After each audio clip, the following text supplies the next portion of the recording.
Selamat siang dan salam literasi. Perkenalkan, nama saya Muara Alatas, pembimbing literasi Leksamedas dari SDN Ciberus 10. Di sini saya akan mempresentasikan buku yang berjudul Seteru Satu Guru. Nah, buku Seteru Satu Guru ini diterbitkan oleh penerbit Kalam, satu bagian dari penerbit Mizan, dan penulisnya bernama Haris Priyatna. Oke. Di buku ini, alasan memilih buku ini tentu saja itu berasal dari kecintaan saya pada sejarah dan diungkapkan dalam bentuk novel yang ada di buku ini. Novel ini pula bercerita tentang kehidupan persahabatan tiga orang pendiri bangsa, tiga orang seorang bapak bangsa kita, yaitu Soekarno, Musso, dan juga Kartosuwiryo. Mereka disebut sebagai peletak dasar fondasi dari ideologi-ideologi yang ada di Indonesia, yang pernah berkembang di Indonesia dan juga pernah mewarnai sejarah di Indonesia. Kisah ini dimulai dari kehidupan seorang Soekarno muda, seorang Musso muda, dan Kartosuwiryo muda yang membina pendidikan di Jawa Timur, dan juga mereka mendapatkan ilmu dari guru mereka, yaitu H.O.S. Cokro Aminoto. Pak H.O.S. Cokro Aminoto, atau dikenal sebagai Pak Cokro saja, itu mengajarkan berbagai ilmu kepada mereka, terutama ilmu dalam masalah politik dan kenegaraan. Soekarno memahami bagaimana penderitaan rakyat terjadi di masa penjajahan Hindia Belanda. Musso pun menjadi hal yang sama, begitu pula dengan Kartosuwiryo. Kehidupan sekolah yang mereka rasakan di sana, bertemu dengan anak-anak Hindia Belanda, itu bagaimana menggambarkan bagaimana kuatnya seorang Soekarno, Musso, dan juga Kartosuwiryo yang seorang pribumi bisa bersaing dengan mereka semua. Soekarno, seorang nasionalis, berkembang dari ilmu yang didapatkan oleh Pak Cokro menjadi seorang presiden pertama di Indonesia. Musso dengan ilmu berhubungan dengan komunis atau sosialisme itu mulai menggiatkan kegiatan-kegiatan yang menurutnya bermanfaat bagi rakyat dan mengubah rakyat menjadi seorang revolusioner.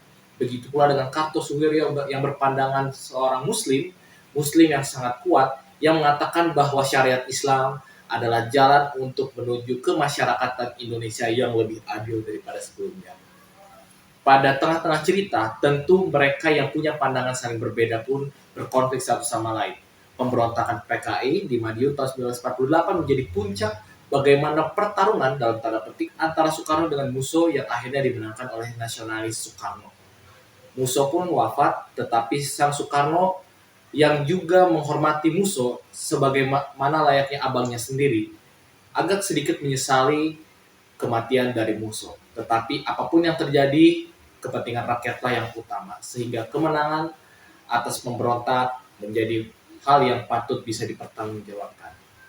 Kemudian di cerita selanjutnya, pemberontakan DITII yang dilakukan oleh Kartosuwiryo di kawasan Jawa Barat seakan mengulangi luka yang pernah yang tersematkan bagi Soekarno ketika berhasil menumpas PKI yang ternyata motornya adalah kawannya sendiri.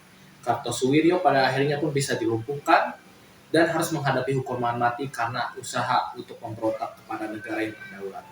Soekarno yang begitu terkesan dengan Kartosuwiryo pada masa kecilnya, pada masa mudanya juga, bahwa Kartosuwiryo adalah orang yang punya pandangan politik yang kuat dan menjadi sahabat yang baik, harus menghadapi hukuman.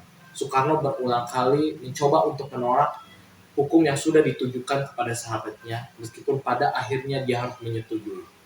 Memang betul persahabatan adalah hal yang sangat berharga, namun kita tidak boleh melupakan kewajiban kita dan siapa diri kita. Dan hikmah dari buku ini adalah suatu persahabatan yang baik itu bisa memperkaya pengetahuan dan pengalaman satu sama lain. Tetapi di waktu yang lain, kita harus bisa bertanggung jawab pada diri sendiri tentang tindakan yang kita lakukan dan amanah yang kita dapatkan. Itulah yang dilakukan Soekarno ketika dia terpaksa harus bisa menumpas masalah-masalah yang terjadi meskipun itu dilakukan oleh temannya sendiri. Sekian review buku dari saya yang sudah saya presentasikan. Semoga buku ini bermanfaat dan menjadi inspirasi bagi semuanya. Selamat siang dan salam literasi Bedaske.